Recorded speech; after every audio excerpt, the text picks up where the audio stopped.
Good morning po mga ka-vlog. Happy Father's Day po sa lahat ng mga tatay. Ngayon po ako ay magluluto ng special dish para sa inyo at ito po ay ang beef mechado. So I hope po makakuha kayo ng mga tips at saka po magustuhan ninyo ang aking recipe. So to start our recipe, I'm going to I prepared the soy sauce and also the beef sirloin, and I cut it into pieces. So I'm going to prepare this calamansi juice, or you can use lemon juice for this recipe. Because this one, you have to marinate it. You have to marinate it for 1 to 2 hours so that all the flavors will be here. And then we're going to pan fry it later. Okay, and then I'll prep all the ingredients.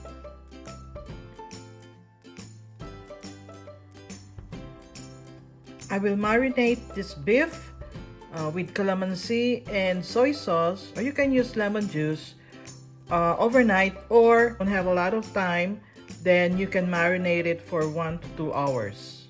Okay, so we will set this aside and prep the other ingredients.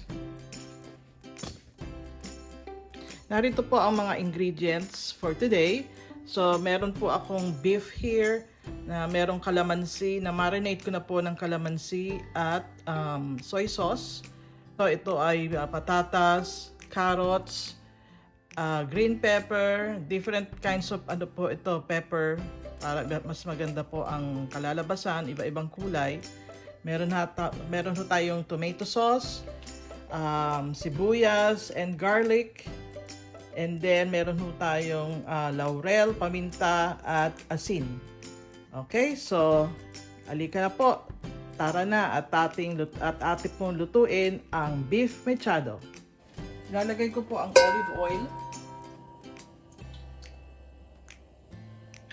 Lalagay ko po ang ating patatas.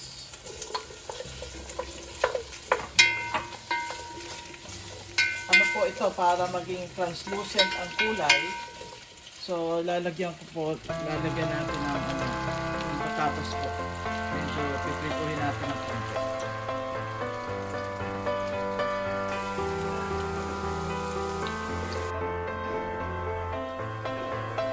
Lalagay ko naman po ang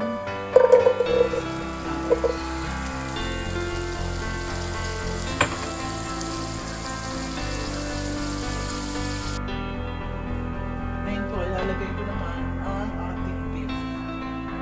Sasangkot sa kulit para lahat ng mga flavors ay subuot sa karne. Para po malasa ang ating mechado. Yun po ang secret ng masarap na mechado.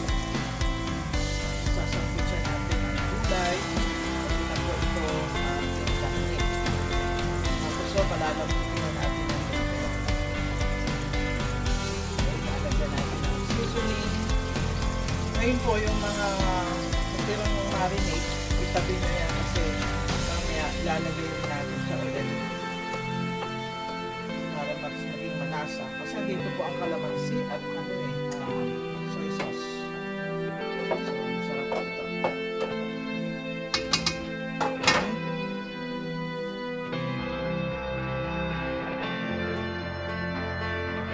Okay, I will igigisa na natin ang mga other ingredients.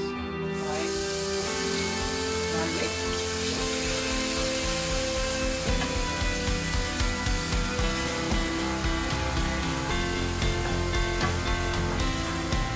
Sibuyas. Daming sibuyas, oh.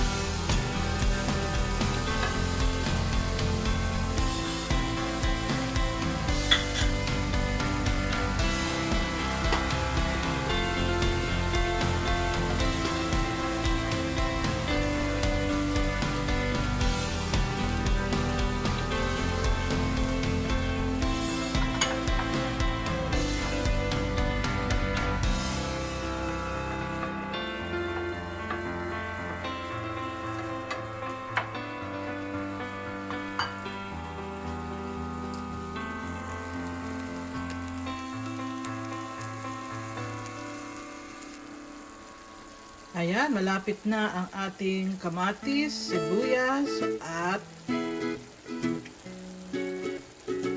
ang ating bawang. Ilalagay ko na siya dito sa ating pinapakuluan na beef.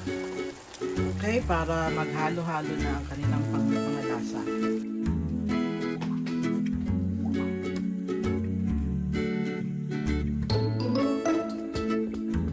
Hinalo ko na yung kamatis at sibuyas at garlic doon sa ating kaldero. So ilalagay ko na ang mga carrots at patatas, mga gulay.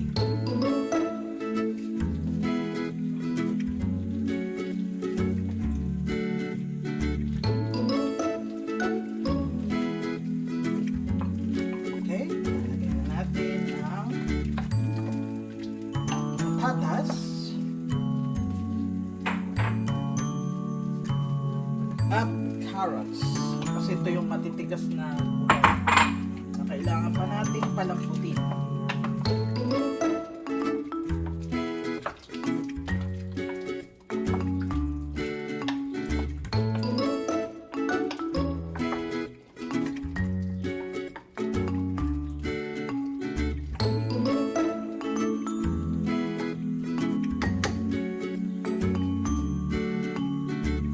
Ilalagay ko na rin ang ating tomato sauce.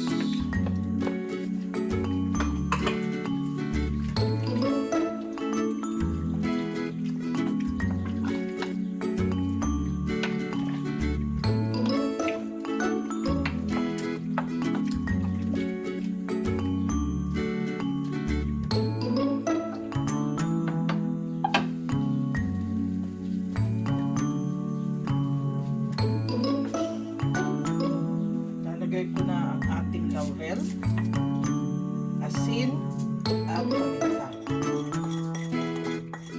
Tapos pakukuluin natin yan. Palalambutin natin ang ating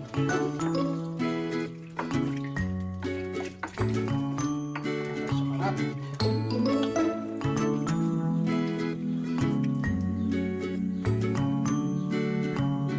At ilalagay ko yung natira nating sauce.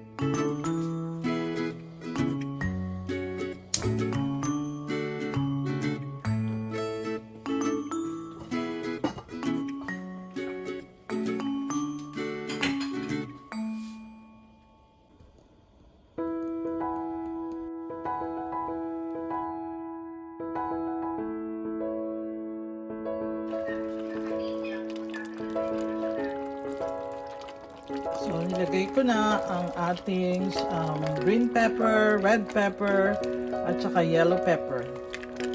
Ang ganda ng tingnan, oh. Very colorful.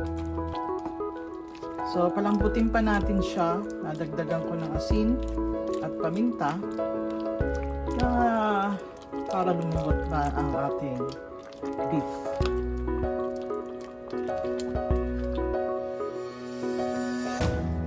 Ito na po ang ating ulam for today, beef mechado. Special beef mechado for a special occasion, Father's Day. I hope that you like my recipe. Thank you po.